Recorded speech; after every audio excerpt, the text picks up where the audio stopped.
Assalamualaikum Boboto, salam dunia. Saya doakan di hari ini teman-teman semua selalu dikasih kesehatan dan keselamatan dalam jalani segala aktivitasnya. Amin. Baik Boboto, langsung kita update informasi Persib Bandung terbaru. Dan sebelum kita mulai, kita juga ingin ngucapin wilujeng sumping buat teman-teman Boboto yang sudah subscribe, yang sudah like, yang sering komen juga di channel ini. Mudah-mudahan menjadi amal kebaikan teman-teman Boboto semua yang langsung dibalas oleh Allah Subhanahu wa Ta'ala. Amin. Dan Boboto, ternyata masih banyak gitu ya yang bertanya mengenai kasus Daisuke Sato dengan manajemen Persib Bandung yang menjadikan Persib sedang di-ban oleh FIFA. Nah, ini banyak berseliweran, mungkin berita yang mereka dengar atau teman-teman Bobotoh dengar ini masih belum ngena di kita, atau kita yang belum mengerti, atau yang memang penjelasannya kadang kalau yang di lain tuh agak sedikit membingungkan gitu ya. Nah, ini sebetulnya kita sudah beberapa kali membuat videonya, tapi tetap masih ada yang bertanya. Tapi nggak apa-apa, inilah fungsinya kita gitu ya. Fungsinya yang mana kita ingin mengedukasi teman-teman Bobotoh agar biar lebih paham lagi apa konteks dari suatu permasalahan, yang mana ya mudah-mudahan lah kita bisa next level gitu ya. Jadi Bobotoh ini memang pengetahuannya ada mengenai Persib Bandung maupun di luar masalah pemain gitu ya. Jadi kita sama-sama saling sharing informasi di sini. Baik teman-teman, ini juga kita jelaskan sedikit lagi mengenai kasus daripada manajemen Persib Bandung dengan Daisuke Sato. Jadi secara sederhana adalah ini masalah pembayaran kompensasi yang tidak sesuai saja gitu ya. Jadi di zamannya manajemen Pak Teddy Cahyono ini, ketika perpindahan antara Boyan Hodak atau Luis Milla ke Boyan Hodak gitu ya. Jadi disitulah terjadi satu skema yang berbeda gitu ya. Skema Luis Milla, Daisuke Sato masih masuk di dalam skema Luis Milla, namun begitu pindah ke Boyan Hodak, Sato tidak masuk dalam skema, sehingga ya harus setidaknya dikasih pilihan waktu itu mau dipinjamkan atau nyari dipinjamkan juga nyari sendiri bisa, atau dicariin klub untuk yang nerima Daisuke Sato bisa gitu ya pada saat itu. Namun Daisuke Sato akhirnya memilih ya udah, daripada dipinjemin mendingan jual saja gitu ya. Jadi ya sudah, kalau mau diputus kontrak ya mangga gitu ya. Akhirnya ada yang berani nebus gitu ya waktu itu, dan Sato memang di-cut kontraknya atau diputus kontraknya oleh manajemen Persib Bandung yang pada saat itu masih di bawah Pak Teddy Cahyono dan reng-rengannya, kita bilang gitu aja. Nah, disitulah terjadi kekeliruan teman-teman setelah bertahun-tahun gitu ya, sampai dengan tahun ini 2026, ketika di zamannya manajemen Kang Aditya ini ya dicek gitu ya kan, setiap musim tuh ada pembukuan yang harus diaudit gitu ya. Dilihat dulu ini pembayaran apa, itu pembayaran apa. Nah, ketika dilihat ternyata untuk Daisuke Sato ini kok kayaknya ada yang aneh gitu ya. Kok kayaknya ada yang sedikit tidak benar gitu ya dalam pembayaran kompensasi ke Daisuke Sato. Nah, akhirnya setelah dicek ternyata wah bener nih, harusnya tidak sekian. Nah, jumlah sekian ini kurang lebih 3, berapa M gitu ya, atau kita bulatkan dulu saja biar nggak pusing, 3 M.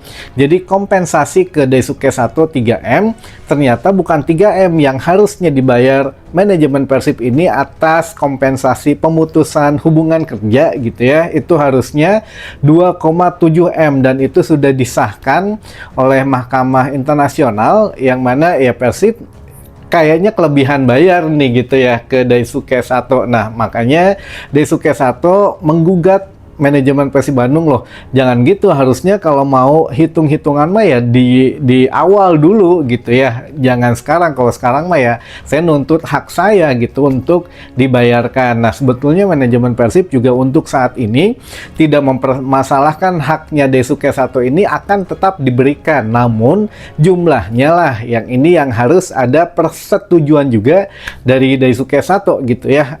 Dari 3 M turun ke 2,7 M. Sebetulnya Kalau masalah perbedaan beberapa ratus juta, 300 jutaan ini bisa mungkin dihandle oleh manajemen Persib Bandung, tapi intinya mah manajemen Persib Bandung ingin keterbukaan informasi gitu ya, ingin setidaknya ini tuh untuk pembayaran apa saja gitu ya, yang benar, yang mana ya biar tidak kisruh lah nanti pada saat audit, oh ternyata iya pembayaran ini haknya memang sekian dan lain sebagainya. Jadi ya inilah yang sedang diselesaikan, dan insya Allah teman-teman, berkali-kali kita sampaikan bahwa secepatnya ban FIFA ini dicabut gitu ya, bahkan nggak nyampe bulan inilah mudah-mudahan sudah selesai dan sudah dicabut untuk ban-nya gitu ya dari FIFA. Nah ini juga masih banyak yang salah paham, kenapa sih Persib ngotot beli pemain baru, harusnya selesaikan dulu permasalahan ban dari FIFA ini, permasalahan itu, nggak usah nyari pemain dulu, nggak usah beli pemain dulu, dan lain sebagainya. Nah, ini juga harus kita luruskan, teman-teman. Buat akang, teteh, ua gitu ya, bibi yang memang masih bingung kenapa gitu ya Persib sedang di-ban tapi kok masih nyari pemain. Nah, ini yang harus kita edukasi teman-teman, atau ua, teteh, akang, bibi gitu ya, bahwa Persib Bandung tidak ada masalah dalam pembelian bursa transfer di musim depan. Mau beli pemain bisa, mau ngejual pemain bisa, mau minjem pemain bisa, mau meminjamkan pemain juga bisa, tidak ada masalah. Namun ada satu yang memang harus diperhatikan. Misalkan kita sudah beli pemain, kita sudah minjem pemain dari klub lain, katakanlah gitu ya. Pemain ini belum bisa didaftarkan ke I-League dan belum bisa diresmikan atau disahkan oleh FIFA. Tapi teman-teman, masalahnya masih panjang gitu ya. Kita masih mulai kompetisi ini, BRI Super League ini di 4 September. Jadi sekarang Juli, Agustus, ya September dan juga Juni bulan ini masih ada sekitar 3 bulan lagi, jadi kalem aja ya. Jadi ya itu mah hitung-hitung daripada telat nanti nungguin ban dulu dicabut baru nyari pemain, atau udah telat, mendingan sekarang beli dasar, beli pemain sah, minjem pemain sah. Lalu apa yang dipermasalahkan? Nah inilah titik yang memang banyak bobotoh belum mengerti. Kan baiklah kalau supporter lain nggak ngerti mah ya karena segitu gitu ya kadar ingatannya. Tapi kalau bobotoh jangan sampai tidak tahu inti permasalahannya. Jadi intinya kompensasi dari Daisuke Sato ini akan diperbaharui, yang harusnya dibayarkan 2,7 M ya kemarin kan 3 M gitu ya, yang mana ada kelebihan bayar yang harus diterima oleh Daisuke Sato. Jadi Daisuke Sato harusnya menerima 2,7 M saja akibat pemutusan hubungan kerja gitu ya. Jadi ya ini mah tinggal mungkin gitu ya kelegowoan Daisuke Sato menerima penjelasan dari manajemen Persib Bandung, asal bisa ngobrol aja itu mah ya. Nah ini juga kalau berkaitan dengan asal bisa ngobrol aja, untuk Wahaji Umuh juga kemarin ini sempat menyinggung masalah Daisuke Sato ini teman-teman. Ternyata sekali lagi kita ingatkan, jangan membandingkan satu manajemen yang lama dengan manajemen yang baru, tapi ya kita harus menjadi pembelajaran saja secara internal di manajemen Persib Bandung bagaimana cara laporan terhadap atasan. Jadi Wahaji Umuh kemarin ketika habis terima uang dari KDM gitu ya, ini juga sedikit curhat teman-teman, bahwa menurut Wahaji Umuh untuk Persib Bandung ketika di ban FIFA ini semua kaget, termasuk Pak Glenn Sugita, bos besar Persib juga kaget gitu ya, loh kenapa tiba-tiba ada ban begini. Ternyata ya permasalahan dari pembayaran kompensasi Daisuke Sato yang tidak dilaporkan. Ya sekali lagi dari zaman kepengurusan Pak Teddy Cahyono, ketika Daisuke Sato dilepas gitu ya, atau diputus untuk kontraknya.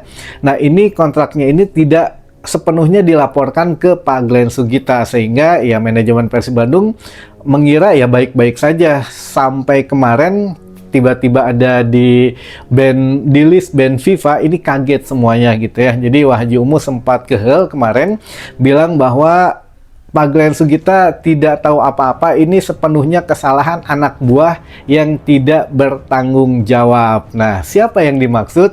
Sekali lagi kita tidak menuduh siapapun, tapi ini terjadi di era kepemimpinan Pak Teddy Cahyono di manajemen Persib Bandung beserta reng-rengannya lah gitu ya. Jadi ya bukan Pak Teddy sendiri gitu ya, di situ ada beberapa rekan kerjanya yang lain. Jadi siapa yang memang bertanggung jawab, anak buah siapa yang dimaksud oleh Wah Haji Umu, ya kita tidak pernah tahu, kita berhusnuzon saja gitu ya, berprasangka baik saja. Yang penting manajemen Persib Bandung saat ini sedang mengupayakan secepatnya dicabut list dari band FIFA ini gitu ya. Jadi ya Wah Haji Umu juga sempat kehel lah teman-teman, tapi ya ada kabar baiknya juga. Di balik kekesalan itu ya KDM sempat nanya juga teman-teman, ini menjadi satu kunci gitu ya, satu kunci pemain yang akan didatangkan Persib Bandung. Jadi KDM kemarin lagi ngobrol santai dengan Wah Haji Umu, sambil bercanda KDM nanya gitu ya, jadi siapa yang mau direkrut Persib untuk musim depan? Ya Wah Haji Umu hanya senyum-senyum gitu ya. Terus dilanjutkan lagi, sok atuh kalau rekrut Messi mah kayaknya oke gitu ya, apalagi kalau Ronaldo, kata KDM gitu ya. Jadi Wah Haji Umu ya hanya ya doakan sajalah, bisa jadi, siapa yang tahu katanya, karena nanti pun ada pemain yang memang datang,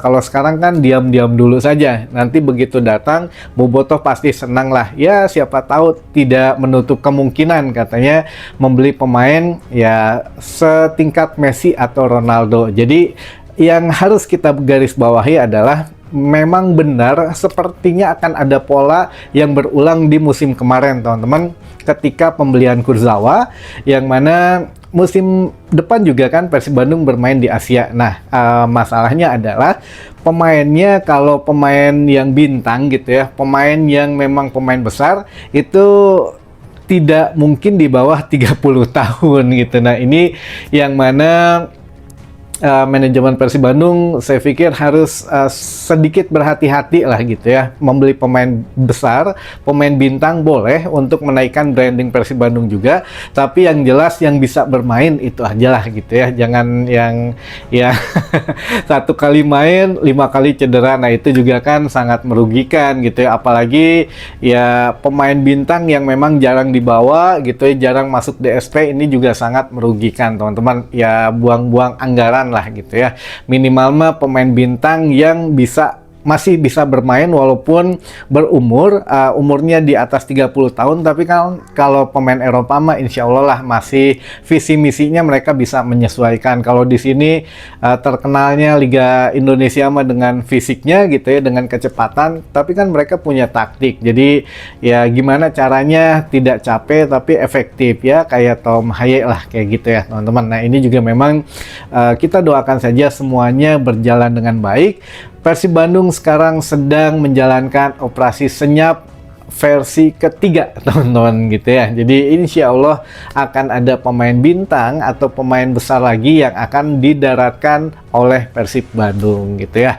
Dan banyak nih pertanyaan yang sudah masuk. Jadi sekali lagi mah, untuk polemik permasalahan Daisuke Sato dengan manajemen Persib Bandung atau list FIFA yang mencantumkan Persib Bandung di situ, intinya mah bukan masalah tidak boleh melakukan pembelian pemain, tidak ada aktivitas transfer yang dilarang, hanya masalah untuk pendaftaran pemain saja. Tapi tenang teman-teman, Liga masih mulai 3 bulan lagi kurang lebih, jadi ya jangan khawatir lah, bulan ini juga insya Allah sudah selesai, sudah dicabut untuk bandnya gitu ya. Jadi ya sudah, tinggal begitu datang pemainnya langsung didaftarkan. Jadi jangan hariwang, jangan ikut pusing, makanya diketahui dulu saja akar permasalahannya. Dan memang ya jadi bobotoh harus banyak nanya. Bagus, saya acungi jempol, setiap video pasti ada yang nanya masalah band FIFA ini gitu ya. Jadi ya nggak apa-apa, karena ya kalau kita sudah ngerti ya, teman-teman belum ngerti ya kita coba kasih penjelasan lagi gitu ya. Baik teman-teman, Untuk mempersingkat waktu, kita bacakan beberapa pertanyaan yang masuk di sini. Yang pertama, Kang Roni, Badenaros, upami pemain kena akumulasi kartu atau kartu merah di pertandingan penutup liga, eta hukumana berlaku teu kanggo musim berikutna. Iya, kalau kartu kuning yang berakumulasi harusnya di pertandingan terakhir gitu ya. Misalkan Persib kemarin kan menghadapi Persijap Jepara di laga terakhir. Nah, ada pemain yang terkena akumulasi kartu kuning yang seharusnya di laga selanjutnya suspend gitu ya, atau ya tidak bisa bermain. Nah, karena laga terakhir itu bersambung di musim berikutnya, itu masih dihitung teman-teman gitu ya, akumulasi kartu kuning. Atau di pertandingan terakhir langsung kena kartu merah, yang mana harusnya di laga selanjutnya suspend karena akumulasi kartu merah, karena kartu merah. Nah, di musim berikutnya juga sama teman-teman, tidak boleh bermain satu kali gitu ya.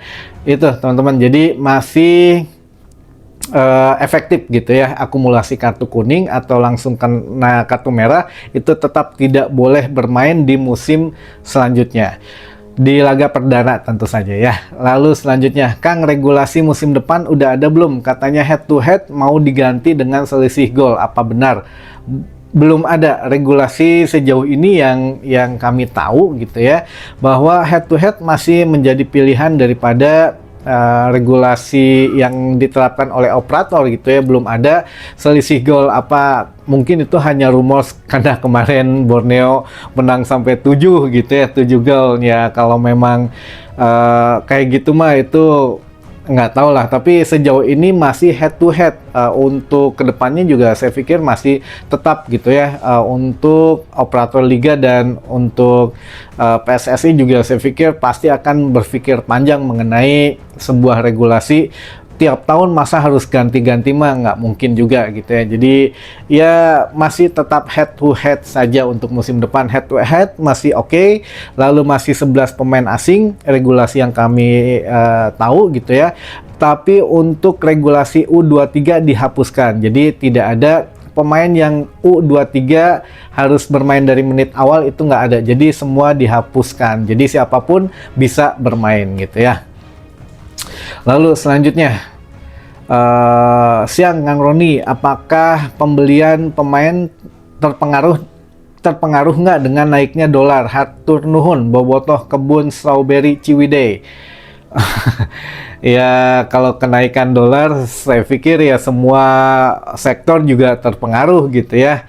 Hanya orang desa saja yang nggak pakai dolar katanya yang tidak terpengaruh, kata presiden loh itu ya. Yang di kota mah semuanya terpengaruh dengan kenaikan dolar teman-teman. Tapi ya mudah-mudahan lah ini bisa disiasati oleh manajemen gitu ya, gimana caranya mengelola keuangan yang sehat ya. Makanya mungkin kita lihat nanti gitu ya, apakah kita mengikuti kompetisi kemarin tuh ada hasilnya atau tidak gitu ya. Minimal punya tabungan untuk masa depannya. Jadi besok atau musim depan kita mengikuti 4 turnamen atau 4 kompetisi juga hadiahnya lumayan gede teman-teman gitu ya. Baik, selanjutnya, Kang Ari Endrujung kontraknya sabaraha musim? 2 sampai dengan bulan Mei 2027. Lalu satu lagi aja, Kang, kapan Persib IPO seperti Bali United? Nah, ini saya juga belum tahu. Untuk informasinya belum ada kabar lagi. Biasanya kan Pak Glenn yang memang punya ide ini, tapi sejauh ini kenapa belum direalisasikan? Nah, inilah yang masih menjadi misteri teman-teman gitu ya. Dan ini juga menjadi satu tambahan bahwa kenapa menurut Wahaji Umuh masalah Daisuke Sato itu Pak Glenn kecewa gitu ya. Pak Glenn juga kaget ada di dalam list band FIFA untuk Persib Bandung, karena di tahun 2023 itu Pak Glenn tidak turun gitu ya, tidak, karena kesibukan tidak turun langsung ke ngurusin Persib Bandung. Tapi begitu Boyan Hodak naik ya, Pak Glenn sedikit demi sedikit turun memantau Persib Bandung secara langsung. Jadi mungkin itu ada kelemahan dari manajemen di tahun-tahun sebelumnya gitu ya. Nah makanya ketika bos besar turun tangan mah insya Allah lah semuanya selesai gitu ya teman-teman. Baik, mungkin itu dulu saja informasi yang bisa saya sampaikan di hari ini. Mudah-mudahan bisa menambah satu wawasan baru buat teman-teman boboto semua. Sampai ketemu lagi di informasi selanjutnya. Wassalamualaikum boboto, salam dunia.